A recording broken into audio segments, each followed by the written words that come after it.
shop, and I sat down, and there's a girl that had a laptop that had a Hawaii sticker on the front. And I thought, that's interesting. And so I just up and asked, so did you go there for a DTS or for vacation? Because I knew that YWAM had a large mission base there in Hawaii. And she said, actually, I went there for a YWAM DTS, and I was flabbergasted. I didn't know what to say. And so then I thought, okay, maybe God is trying to tell me something, because a lot of people have never heard of YWAM. And so then I realized, well, maybe I'm supposed to just do something with YWAM. So I asked the Holy Spirit for clarification, and I heard one word, which was Cameroon. And I thought, Cameroon, I don't even know where Cameroon, I know it's somewhere in Africa, but I have no clue where it's at or any of that. And then I got in touch with one of the people from YWAM that was based out of Cameroon, and they got in touch with me within about 24 hours and said that they're glad that Holy Spirit had told me about Cameroon and that they'd love for me to come out there. And then I started stepping out in faith. And first, before that, I sought wise counsel from some different spiritual leaders I had out there in Oklahoma. And then I did some praying and fasting about it, because I said, okay, God, if you want me to go, you got to make it clear, because the safest place to be is in the center of God's will. And that's something I've discovered time and time again. And so when God confirmed it, then I started stepping out with little tiny steps. And it was scary, because I was pumping all the last bits of my paycheck into getting ready for going out there. If y'all don't know, then Africa, specifically Cameroon, to get there, you need to have a yellow fever vaccine. You run the risk of catching typhoid, of also catching malaria from the mosquitoes, of many other not so fun diseases in Africa. And so I knew that full well, but I knew that, hey, if God has called me there, that's where I need to go. And so I took steps and started preparing for going there. And so this is right by Cribbie, where I was at. And so finally, before I had the resources to even buy my plane ticket, then the missionary I got in touch with out there, you go to the next slide. Then, so originally I was taking the gospel to the ends of the earth, because I was thinking, hey, this is where God called me, so fine. And so I flew all the way from the U.S. to Istanbul, Turkey, and then from there all the way down to Douala and Cameroon. And next slide, please. And so then this is where Cameroon is at. Very small country. It's called Little Africa for a reason, because they have rainforests, deserts, plains, ranch land, sugar cane, every kind of climate you can picture in the world besides a frozen tundra, they have out there. They have mountains that have some snow on them. You just have to go very high up. They produce lots of stuff locally there. They have lots of cocoa plants they make their own Nutella out there, sugar cane, avocados, everything we have here they had there, except for a lot of the weird exotic fruits from like Australia and stuff. But this is kind of how they have the market out there. And next slide, please. And so then setting on ahead for the work, trust in Him. So the missionary had contacted me, and he said, I brought it this morning, it was very challenging. I have to travel today from Cribbie to Yaoundé, which is the capital, to take the radio material. I'm asking some friends to help by contributing $200 for transport. Can you please be a part of this? And then I prayed about it, and then the Holy Spirit said yes, and just that I was to take care of. And then I told him as much that, God had shown me to put building His kingdom before my personal needs and trust Him for the rest. And that's what I did, and it was a scary thing. Can you say that again? So God told me to put building His kingdom before my personal needs. And so on that, then it was scary because I didn't even have enough money to, and I was using the last bits of my paycheck to prepare for going there. And I didn't have enough to buy my plane ticket, but God told me to send money ahead towards this ministry. And it was very scary because I knew that my folks back here would take care of me, but I was in Oklahoma and I wasn't about to ask them, you know. And next slide. And so when life throws you lemons, you adapt it and you build. So out there, then for the DTS, then this is the missionary's house, and for a while they had paid, we're paying some other church that had a building, to rent a building for this discipleship training school. And then when they had a large meeting with people from Switzerland, people from Congo, people from surrounding countries, and frankly lots of white people show up, then the landlord that owned the church said, there's lots of white people coming here. They must be rich. So he raised the rent for them to rent the building out there. And that caused, that was very cost prohibitive. And so the missionary decided to build a lot of bunk beds. He built tables. He built walls. This is his garage. He put a wall in, and that's where I slept for a few weeks. There's no AC. His house has no AC. They have electricity, but for much of the time there, I didn't have any fan. I'd wake up covered in a pool of my own sweat. At nights, it got up to about 83 degrees. We slept under mosquito nets. That was normal, you know. Next slide. And so when I got out there, then the day I got out there, they had just finished building the radio station. And so it was amazing. And then they started broadcasting Christian worship in English and in French. And it was kind of neat because I also had a connection to the Messianic movement. And then they had a Paul Wilbur CD that they're using, which is like telling the Jews about Jesus. And so it's kind of neat. And this was the fancy mixer board and the monitor and some of the equipment that you'll look for later. And next slide. And so then I had a chance to share with some teachers out there about the gospel and how they have what's called an imperial mindset. So that means that Africa used to be ruled by the British and by the French. And the French got rid of the African chiefs and said, we don't care about you. We're putting our French bureaucrats in charge of this land that we stole from you. You know, and then so a lot of Africans view themselves as less than, and view white people specifically as, you know, very powerful. If you get in an argument with an African and you're in Africa, oftentimes the police will side with the white person over the local African. It's a very sad thing. And I had this explained to me by teachers because I did not realize this mindset. And I said, hey man, we all come from an Adam and Eve. So you and me, we're on the same level playing ground. We all are sinners in need of a Savior. That's how I see it. And so when I was over there, God also used a miscalculation of my finances. So I miscalculated how much resources I had. And I said, well, I have a little bit of a surplus. So I got in touch with the missionary I was staying with and asked, so is there any needs that you have that I can help give to?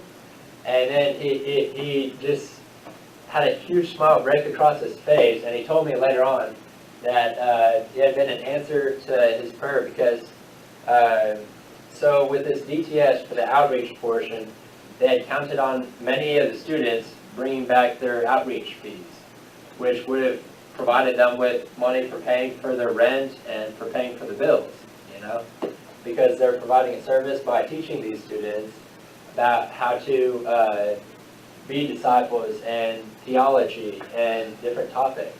And so, but none of the students were able to bring back any resources because a lot of the people out there don't have very much money. And so God used a mistake in my calculations where I offered them money, and Holy Spirit gave me a number. And then it turned into being just enough, because the previous night, the missionary and his wife had been praying for the resources for paying for their house rent, and they didn't know how it was going to happen. And God used my miscalculation to answer that prayer. And next slide, please. And so getting used to Cameroon was a challenge. This was when I caught my first chicken, and yes, that's a knife in my hand. You butcher your own chickens there. Yes, they have refrigerators, but you just buy chickens whole and fresh, and when you're ready to eat chicken, you chase it down. And in my case, I chased it around the yard, through the cornfield, into the house. It lost traction, and I was finally able to catch up with it and grab it. And so it was exciting. And you cut the chicken and kill it, and then you hold it down, because they, even after you kill them, they still continue squirming around, which is really creepy. But and then there we also wash the dishes outside oftentimes. This is us washing dishes out there. You just have a bar of soap, and you know, that's how it is. And there's massive spiders there. You just got used to it, you know. You go to the bathroom, and there are lots of spiders, cockroaches, just sometimes crawling around. It's like, okay, well, at least they aren't on me, you know. And then the bathrooms over there, a lot of them don't have toilet seats. They consider it unsanitary to use toilet seats, so they just squat over the toilets and use very strong legs. So no spending 2 hours in the bathroom over there. And it's all cold water, because having a water heater is a huge luxury out there. And so sometimes he had lukewarm water, because it was sometimes held in a black water tank that the sun would heat up, but most of the time it was cold. And then over there, that's the African washing machine, these two pictures. So you'd grab a bar of soap. They had some detergent you put in there, put your clothes in there, and you grab a bar of soap, which sometimes was the same one you'd use for washing your dishes. And so you just grab it, and then you kind of scrub it like that. If you did it like that, you messed up your fingers, and not pleasant. But anyhow, and then the African children were surprised that I never washed clothes by hand, because that's normal for them. And next slide. And do any of them, are any of them active? So, well, anyhow, yeah, afterwards on there should also have a movie file that can pull up. But anyhow, it's just talking about my daily routines, where I wake up, get out of the mosquito net, and go out and, you know, just, yeah, there's always stuff to do out there. And at nights it would get up to 83 degrees, and so it took a little getting used to. You know, it's difficult falling asleep when it's hot out and there's no fan, and you're relying on God blessing you with rains that would bring cold wind. That was such a beautiful feeling. That was about, when I was there in Caribbean, it was about the only time that it was actually cold enough for me to use any sheets. All the rest of the time I was sleeping on top of the bed without a sheet on, and yeah. So next slide. And so out there then, it was me and a girl from Germany. We're the only two white people that were out there in the immediate area. I mean, there's one girl that had a skin disorder that lived near us, but everyone else, like, we stood out like a sore thumb very easily out there. And so admittedly, when they saw white people, then they cluster around, because, hey, everyone likes just, you know, imperial mindset. You know, they see white people as very important and fancy.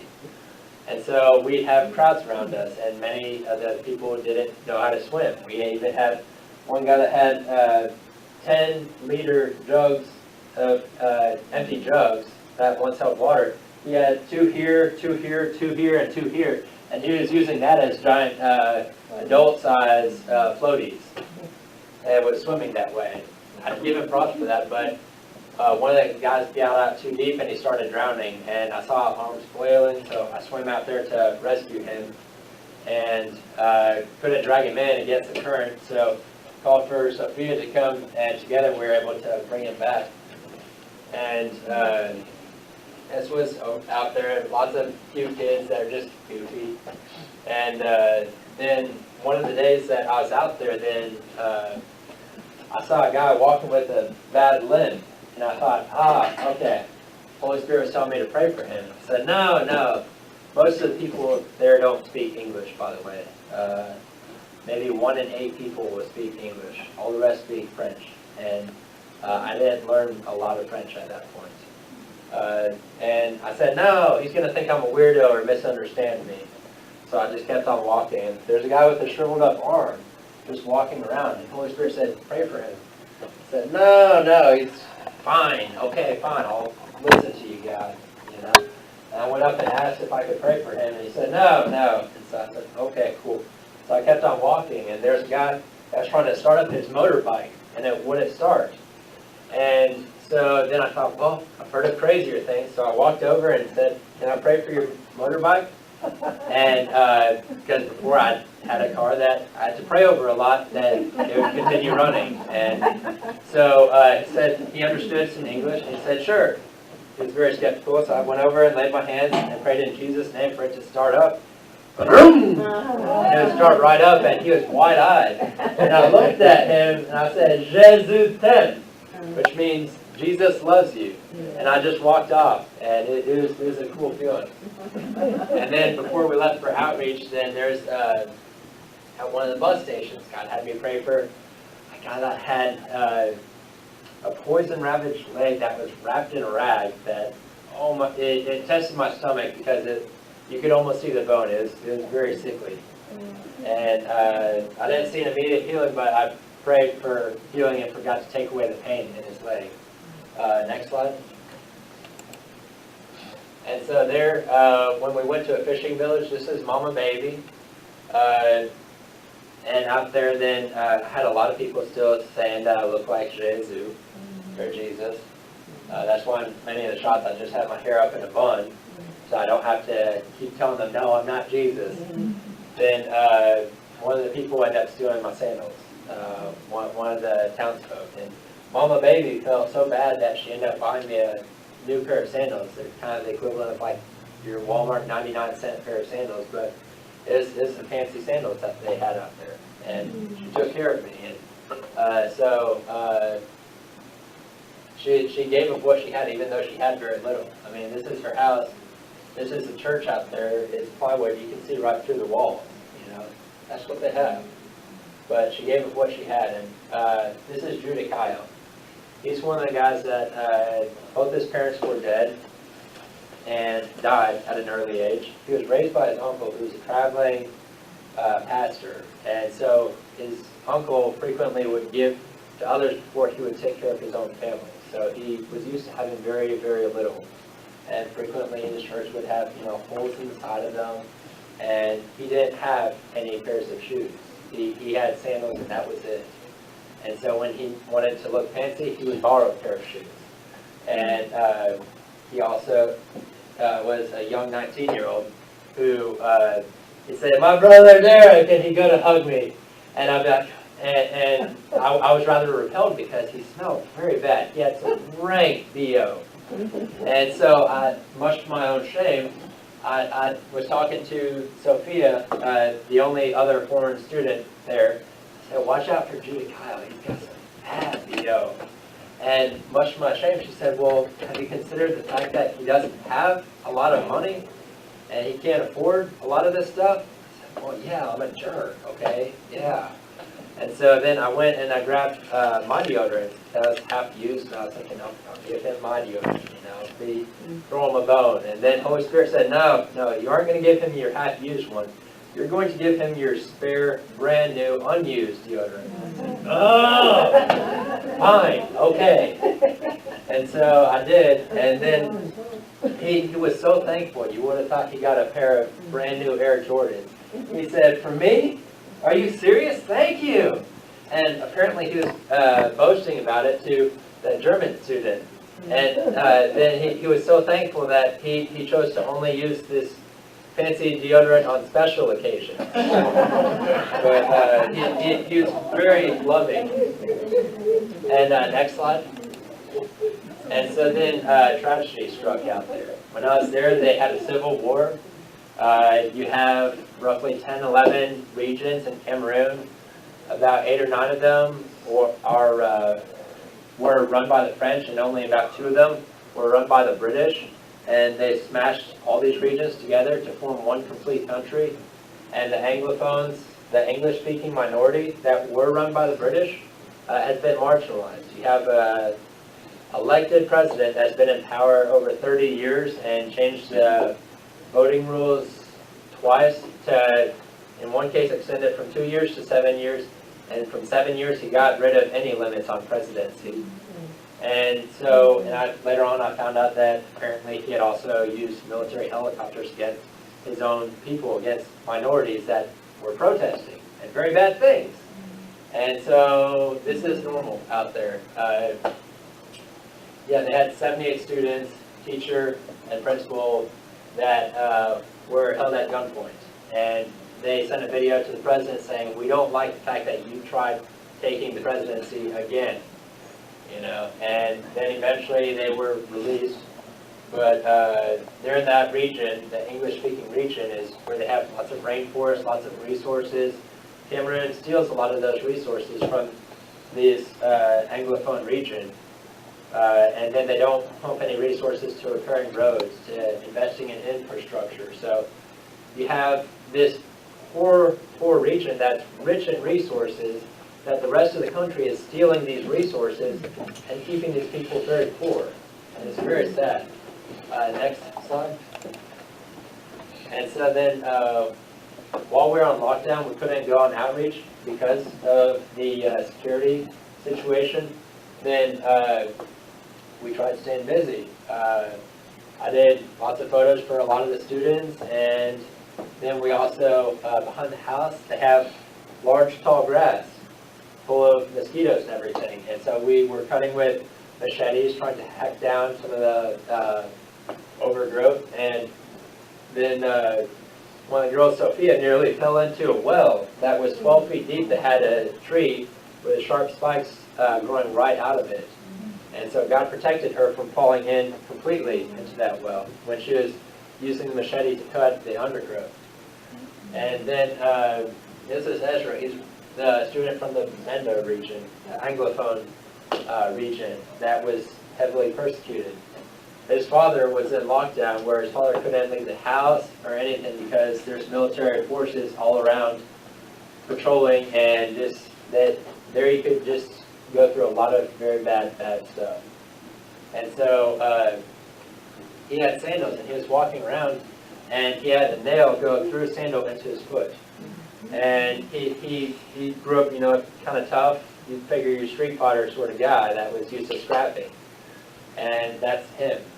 And so he wasn't about to tell anyone about it until finally the infection in his foot got so bad his muscles started cramping up, and he was starting to walk with a limp. And finally we asked him about it, and he said, "Yeah, I stepped on a nail, and that's why I haven't been wearing my sandals too much, because it's hurt to even wear sandals." And so we prayed over it and did what little medical care we could for it, and then God healed it, which was very cool.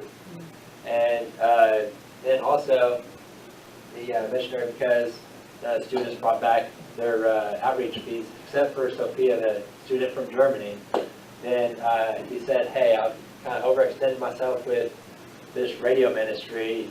Can you help out with any of the outreach fees for one of the students to be able, for one of the students from Cameroon to go on this outreach?"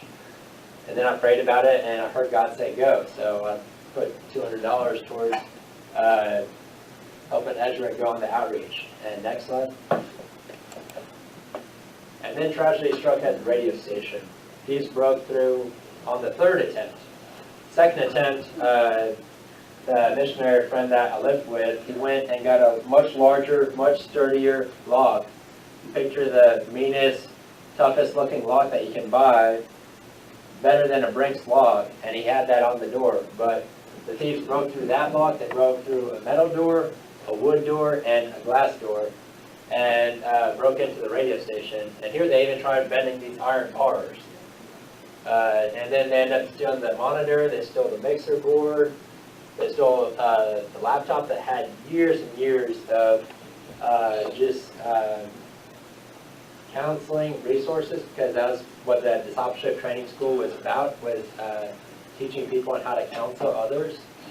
And all that was stolen. And the radio station had taken 5 years for them to put together. And overnight it was stolen. But he saw it as just a test of faith. And fortunately, this is the expensive transmitter. That did not get stolen.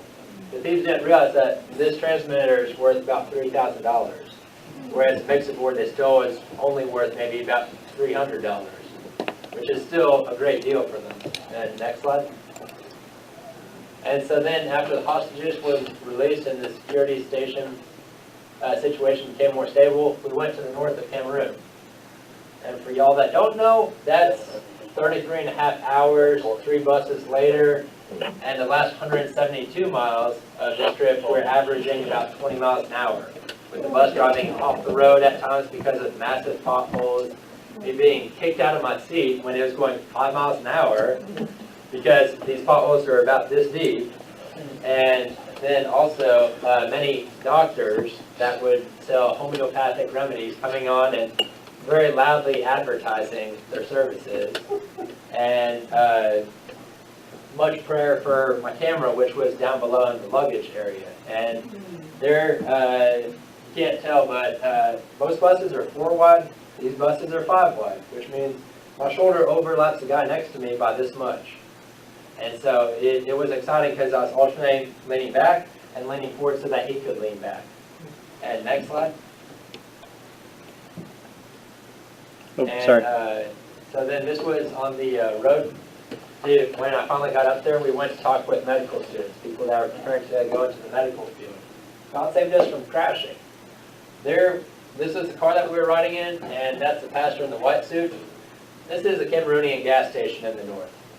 And you see it looks a little different. That's because they gather a 20-liter jug of fuel, and they empty out 1-liter bottles of soda, clean them out, fill them up with fuel, and then that's a half-liter bottle. And you're just filling up the car with, you buy 1 liter at a time of gas that is held in old Coke bottles. That's normal up there in the north. And on the way to speak to the medical students, then the pastor stopped because he heard a rattling. Come to find out, one of the wheels was down to having 1 solid lug nut left on it, 2 loose lug nuts, and 2 lug nuts that were completely missing. So that was exciting. And next slide. So we just grabbed the lug nut from the other wheels and made up for it. And so there, when we got there, we set up the projector. These were the students. Talked about how the importance of Christian ethics in the workplace. That was exciting. I had a chance to share my testimony. We showed the faith film. And then 20 students gave their hearts to the Lord, which was really cool. And next slide. This was the following day when they were waiting to go to the church with us, and just amazing, just loving kids, and just young adults. And then this was the pastor. Believe it or not, he's in his mid-30s, but the guy looks like he's maybe in his early 20s. But he has a real cool testimony too about how early on he was close to dying, and for about 2 years he was close to dying, and his father was saying, "You're being a burden on us. Why don't you just die?" You know, his mother was the only one that was sticking by him, and at the time he was very tired of being close to death. I mean, he was literally a skeleton. He weighed maybe 80 pounds tops, and he had lost most of his weight from being sick, from having stomach problems, everything. And then during this time period, he felt so bad and just wanted to distract himself that he was not listening to God.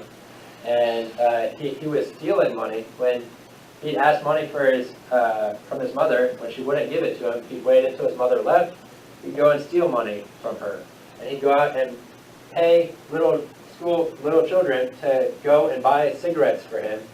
And he'd sit there by the toilet smoking these cigarettes after 2 years of just being close to death. And his father saying, "Why don't you just die?" He's sitting there smoking cigarettes, and finally God got a hold of him, and he said, "I'm ready for death." And so he went through a phone book and went to a pastor, and he knew that if he died without accepting Jesus, then it would not be good. And so then he went to the pastor and said, "I'm ready for death, but before I die, I need to give my life to Jesus." And he did, and Jesus dramatically healed him, turned him completely around, and turned him into a pastor, which was really cool. And next slide. And then on the way out there, bathrooms are interesting. This is in the north, Muslim north. You don't ever shake a Muslim's left hand. Left hand is the dirty hand. You don't always have toilet paper. Many Muslims over there in Africa, they wipe their butt with the left hand. You know, that's why you don't shake with the left hand. You shake with the right hand. But yeah, there's also no toilet paper. They have this one that, you know, you just do a little water and that's it, you know. This was in the village. It's a giant concrete area. This is the bathroom. The hole in the ground. You just got to have good aim, and then that's your toilet. This is my shower when I was over there. It's about a 4.5-foot wall, mud brick. You'd hang your clean towel on this mud-made wall, and then you'd shower by grabbing handfuls of water from this metal bucket, and you'd splash on yourself and have an African shower. This was normal. Next slide. Oh, and that's a teapot that would hold the soapy water that you'd wash your hands with. So, and so then in Cameroon, everyone does their part.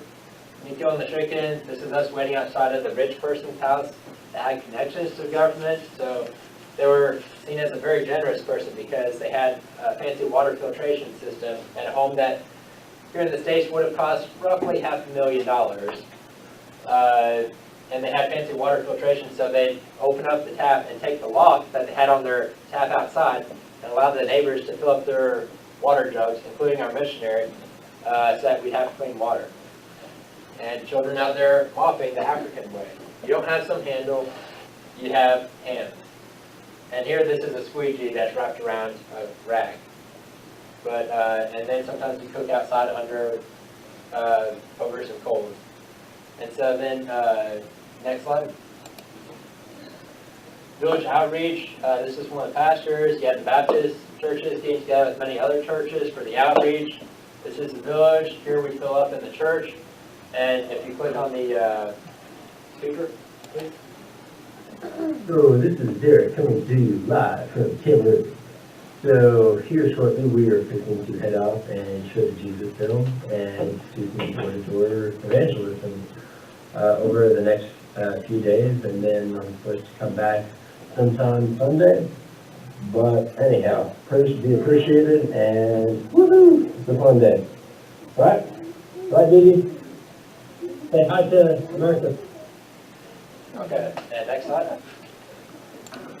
And so there's a lot of people that prayed, and God worked big time out there. Praise before the victory. We headed out in a van crammed with no AC, 8 or 9 people in a small van, singing at the top of our lungs, LED powered tambourines, bright flashy lights, lots of clapping. I'm sure the driver somehow was able to ignore it all. And when we got there, we set the projector, had time for praise and worship, then a message, then the faith film made by the Baptist Association back in the 80s. And God worked powerfully. Next slide. So, hallelujah. Here we had lots of kids show up. This was us praying right after the first night. Me kind of dancing out there. And this is with the End Bible Poverty Now. This is a mobile projector unit, speakers, battery box. Mobile projector, it's about yay big. And you just plug a USB stick in that has movies on it, and it projects it. And then inside, they also have solar panels for recharging this battery pack. You take it to the villages, you recharge it when you're out there in the village using the solar pack, and then you just show Jesus and faith films out there. And it serves as an evangelistic tool. But it's provided through the End Bible Poverty Now program. Next slide, please. And then if you click on this one first.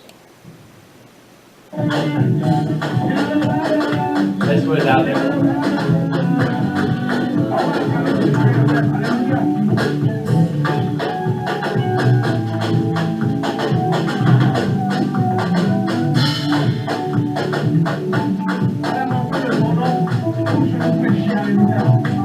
And I don't know if they're speaking French or Cambodian, but we had a speaker system because we brought out a generator. The lights are flickering because they have the lights, they have the speaker system, they have the keyboard, they have everything powered off of this one tiny generator that's struggling to keep up. And then the next one. And there's the little mixer board and the keyboard and the projector. Lots of the kids out there. Little motorcyclists.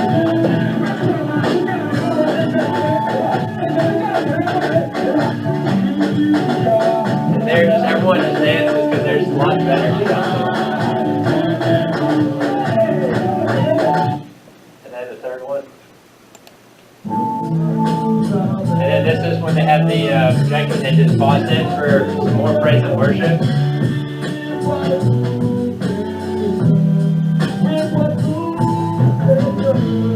And so it's kind of cool. But next slide. And so over the 2 nights of showing these faith films, praying for God's will to be done, doing the work of an evangelist, God worked powerfully. We had 68 men, women, children gave their hearts to the Lord. I had a chance to get together with the translator and encourage the kids to just pray for one another, for healing, for one another, and start exercising that Holy Spirit. And then also they boldly preached about dying to your old self and surrender everything to God. You know, in the films they showed a chieftain that was having to give back stolen property, give back stolen chickens, make right what he had done in the past that was wrong. You know, and it's much more beyond just saying words. It's actually living it out. Instead of just lip service, it's actual actions behind these words. And so it's really cool. Out of the darkness into the light. Next slide, please. Boom. This was just an initial picture of a lot of the kids, and then there's also lots of adults and men and women that gave their hearts to the Lord. That's the little projector, speakers, Alfredo running the projector. And so, next slide, please. So, the following day we did door-to-door evangelism. This was me praying with a guy in the mines. There's not a lot of job opportunities out there. So you go to an area that has a lot of rock. You take a filter that kind of is propped at a 45-degree angle, and then you take a shovel, and in some cases they might be working barefoot, and you dig with this rock out and you throw it at this screen. And it has the big rocks that fall down below, and the small rocks go through the screen and fall in a pile. They take this pile and then they sell it to big trucks, and they use it for building bricks, mud bricks, and for building material. And then this was a sweet lady that she's a grandmother that had one of her kids that was running wild and just not living right, and God brought the story of the prodigal son to mind when I was telling her that there's always hope. Next slide, please. Oh yeah, and also during that time period of the outreach, then there's 26 people that gave their hearts to the Lord. Through 15 people in our evangelist team sharing the gospel with about 92, 93 people, and 26 that gave their hearts to the Lord and rededications, which was cool. And this was out there, kids just being funny, riding donkeys backwards. The translator with a bunch of kids, maybe with one of the mamas out there, tall grass that we walked through.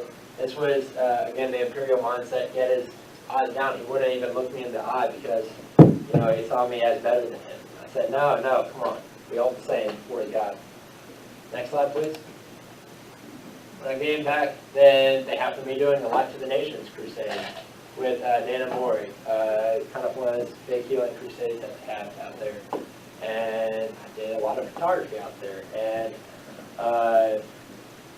there's a story to go with that, but I'm starting to run out of time, so I got to skip it. But basically, I went in there and through some them seeing a white person with a camera, they assumed I was with their team.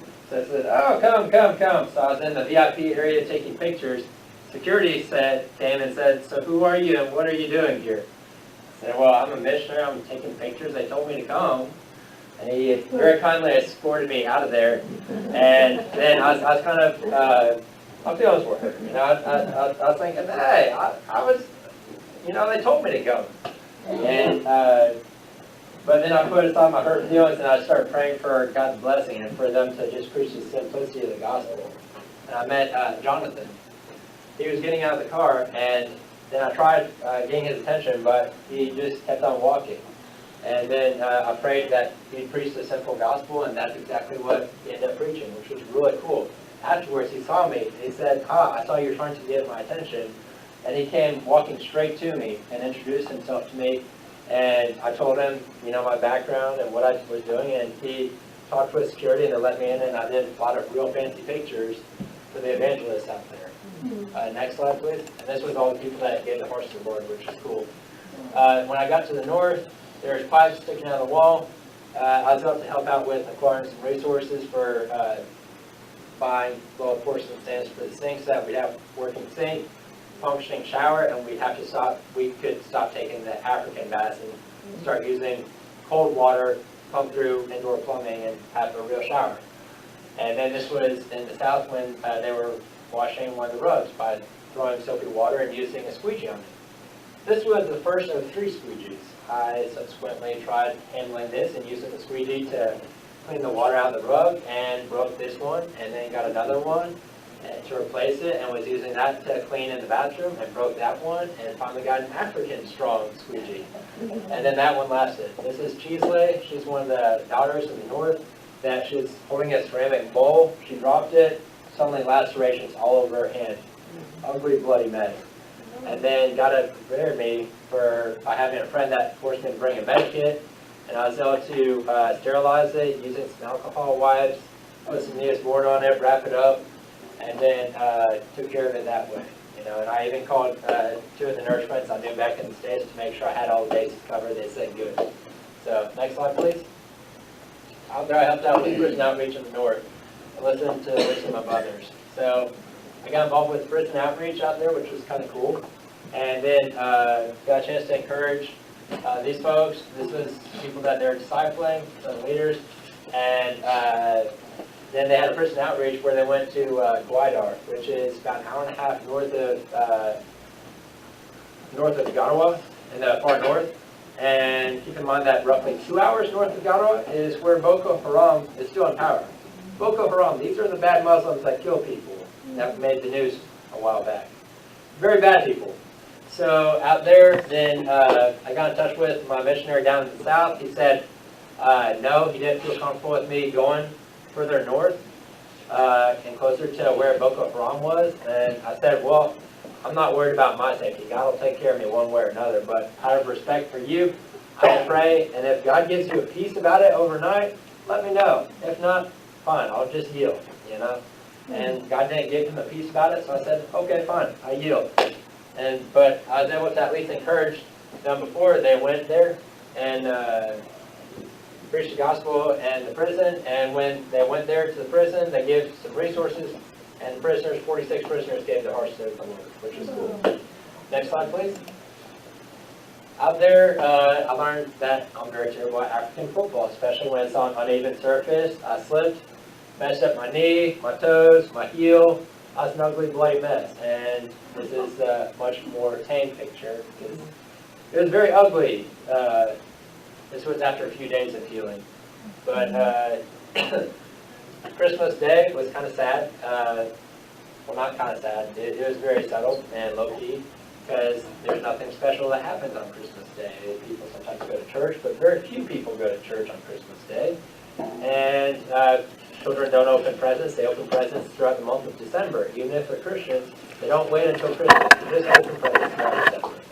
And so Christmas Day, I went to the beach and spent it, and I took a white shirt and wrote, Jésus es le meilleur, I forgot the last part, but, and prières gratuites, which means free prayers.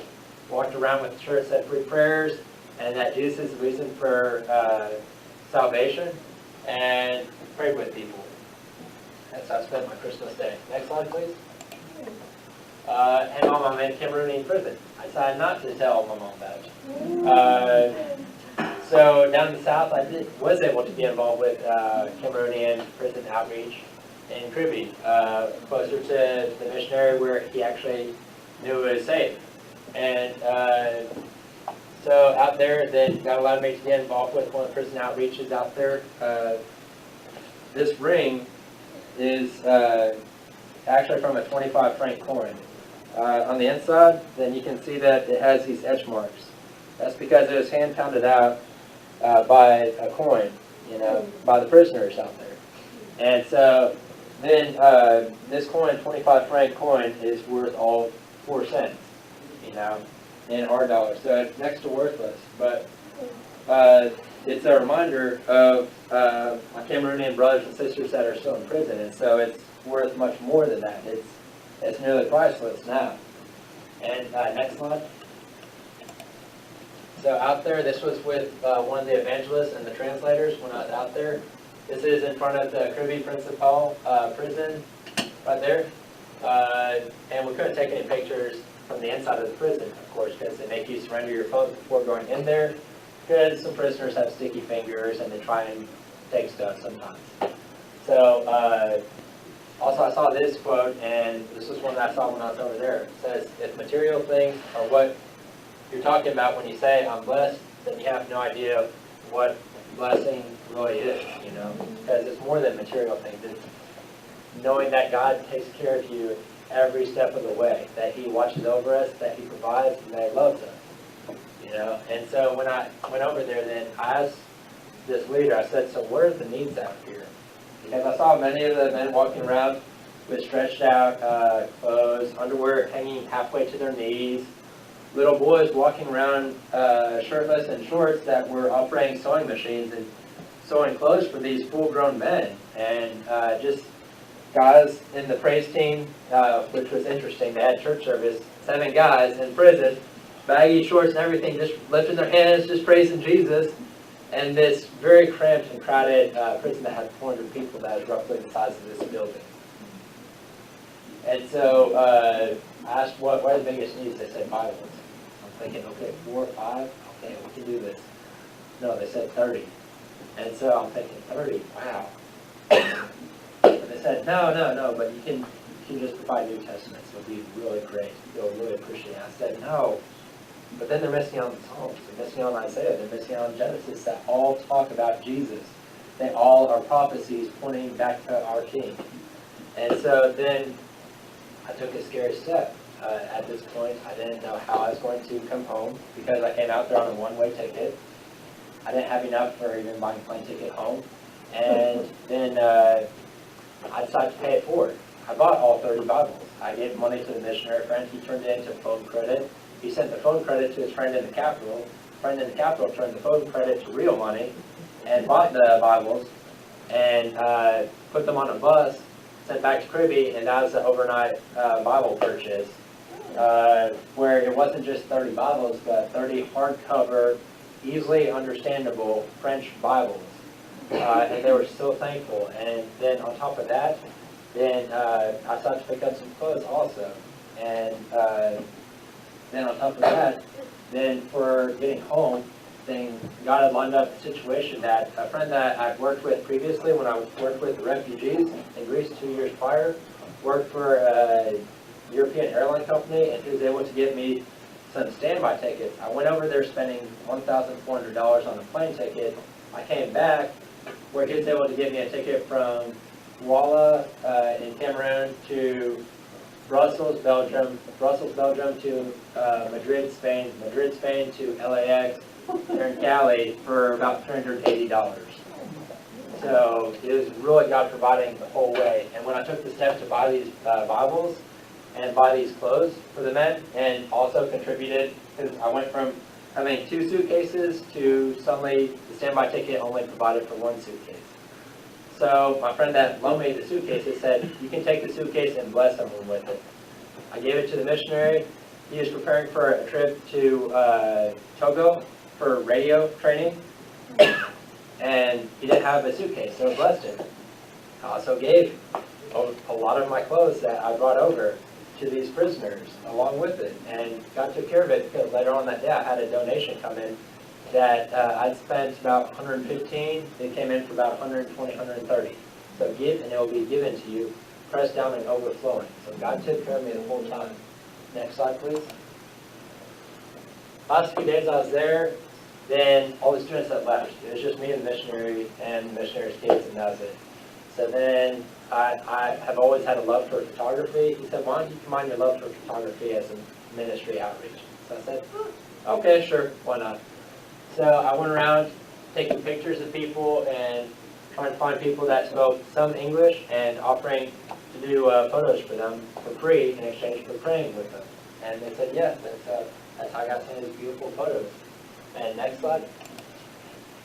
And then these are just fun pictures on the plane. When we went through Brussels, when I first going over there, and then me just being silly with shaving a carrot, you know, like the salt guy. And then this is a tool shop out there. They just spread out tools on the street corner, and then you buy them. This was some of the interesting food there: banana and fish and peanut sauce with cow tongue and cow heart. You know, yeah, it's actually really good. And next slide. And then this is one of the dads multitasking out there in the north. He has a cheese leg, the girl that cut her hand, hanging from his neck while he's just pouring some palm oil and fixing to cook up some omelet. This is Dee Dee, that girl that from the video, just being silly with my glasses, that thing that holds the soap. This is normal. Kids carry 10-liter bottles of water, and they do a lot of work. There's no kids standing around. There's no spray painting or tagging, because that costs extra money that they don't have. If you don't work, you don't eat. Simple as that. And so there's very few people that are begging on the street unless they actually are physically maimed and cannot work.